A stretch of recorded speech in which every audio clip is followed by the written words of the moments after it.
All right, thank you for everybody for being here. It is afternoon now. Please turn your cell phones off.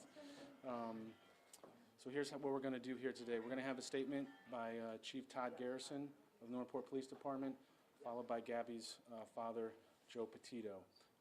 After Joe speaks, he's not going to take any questions. Chief Garrison will take a few questions, and we'll do the best we can on that. So, Chief Todd Garrison, thank you. Thank you all for being here. My name is Todd Garrison. I am the Chief of Police of the City of Northport. Today we're here to talk about Gabby. Gabby was a resident of, or is a resident of Northport. And Northport is a close-knit community where what happens is felt by all. We are here today to provide an update to Gabby Petito, who was reported missing on September 11th, 2001. In June of 2021, Gabby and her fiance embarked on a cross-country trip with plans to travel across the West Coast and visit state national parks in the western United States. They were traveling in Gabby's 2012 white Ford van and documented their journey on YouTube and social media. We have a picture of the white Ford van that they were traveling in. She maintained regular contact with her family members during her travels. However, that communication abruptly stopped around the end of August. Gabby is a vibrant 22-year-old with a love for life and adventure. She's a daughter, a sister, and a granddaughter. She was excited to share her cross-country trek with others on social media and with her family. Gabby's family and those in the community here and in New York who know and care for her are hoping for answers about her whereabouts. We have investigators working diligently around the clock, as well as with the FBI. The FBI is present here today to show their solidarity and commitment to this investigation, and we are grateful for all their resources. Due to the geographic scope of the investigation, it's important that we partner with our federal and local partners. At this time, I'm going to allow Joe, Gabbys' dad, to come up and say a few words.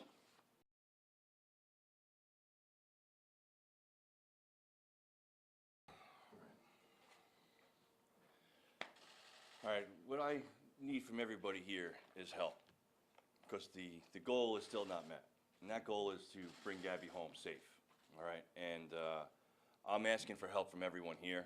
I'm asking for help everyone at home. I'm asking for help from the parents of Brian, and I'm asking for help of the family members and friends of the Laundry family as well. You know, there is a tip line that you can call anonymously. Whatever you can do to make sure my daughter comes home, I'm asking for that help. There's nothing else that matters to me now. This girl right here, this is what matters. That is it. Anything else, it comes second to this. Thank you. Thank you, Joe. Our focus is to finding Gabby, and we are pleading with people out there to give us information, point us in the direction that we need to be, and help us find Gabby.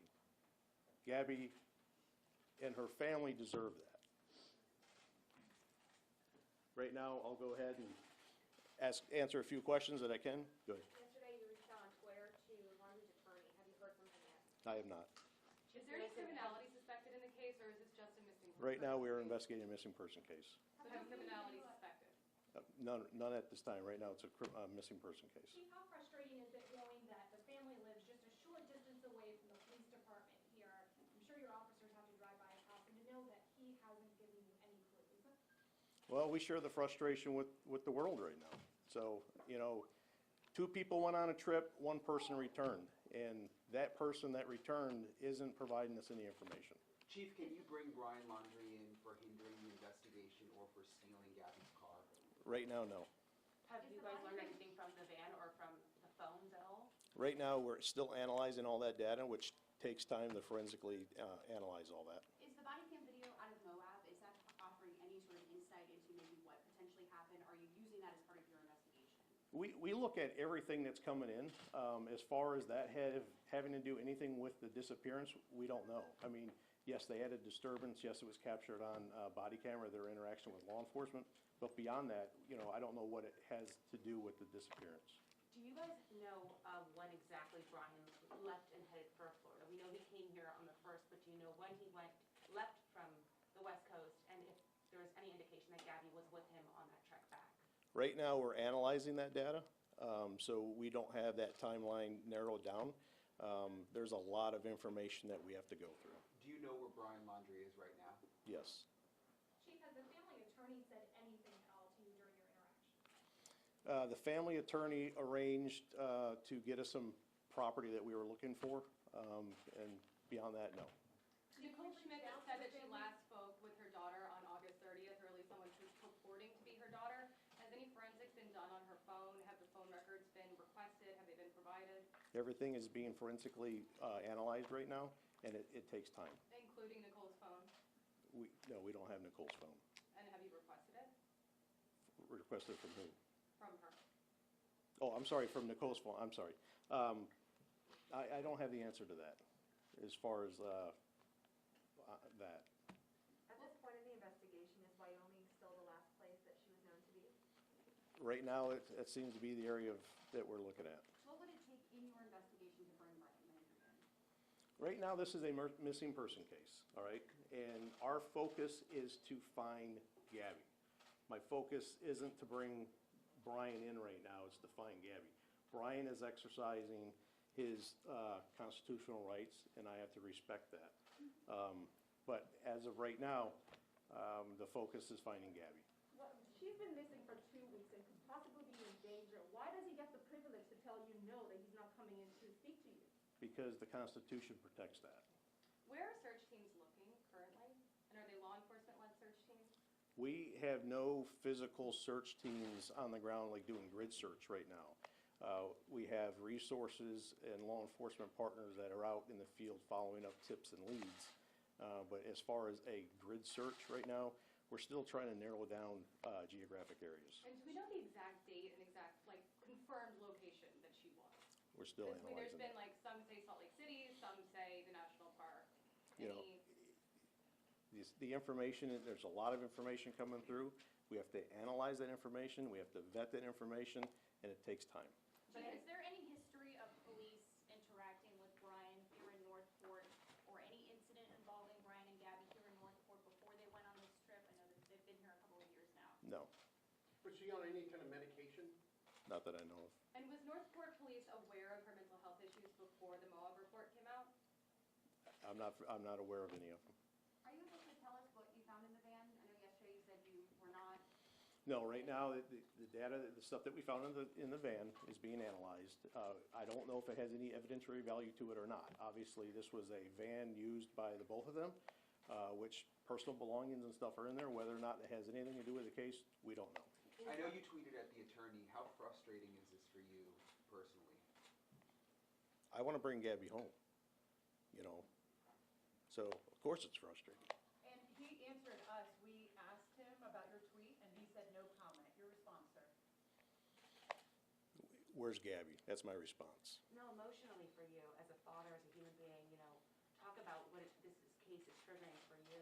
This isn't about me, this is about Gabby, and that's where I want to keep the focus. No, I know, but, just looking at her face, talking with her family, how is this, does that, elicit any response from you to Well, try harder? It's driving us to keep working. I mean, long hours, long days. It gives us the momentum to keep going forward. Have any of the social media platforms reached out to your agency as part of the investigation and offered up any of the metadata?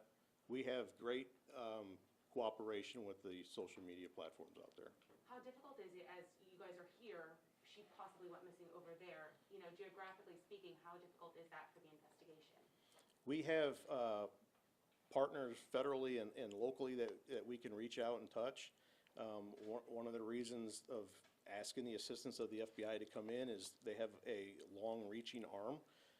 So I'm confident with what we're doing here, and the tips and the information that's being funneled out west I'm confident that that system is moving effectively. Two more questions. The Petito family said yesterday that what happened in Wyoming happened. It indicates that they know that something did occur in Wyoming and that there's information that we're not aware of or that's not being given to us and maybe being withheld from you. Do you know what happened in Wyoming? Do you know what they meant? The fact of the matter is, Gabby is missing, and I think that that's what they're referring to. Of course, but Gabby's this missing. is a huge investigation. You have internet press from all across the country here, and if there's something that's part of the story that's not being told, I think, the public has a duty to understand that. You're looking into something that's not there. I think what the family's position on it was, she went missing. Last area was out in Wyoming, so she's not here, so where is she? So Utah police aren't ruling out, it's really tough to talk about, but they're not ruling out any connection to possible homicides that happened there as well. Have you guys looked into that? Is there anything you can tell us in relation to that? We have communication going back and forth with Grand County Sheriff's Office.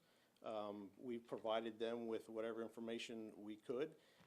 They don't have any suspect information right now, so you would have to refer that to them, but they told us that they're looking at everything at this point. Kim, one last question. It's still a missing person case at this point in time, but is there any evidence suggesting that a crime may have occurred between the two of them? Right now, no. Right now, all we have is the missing person investigation on that. Okay. Really simple question. You said you know where Brian is. Is he at his parents' house? All I'm going to say is I know where Brian's at. All right? Thank you, guys. everyone. You can certainly follow up with us, me. You all seem to have my phone, so call and we'll answer any follow-up questions. Thank you.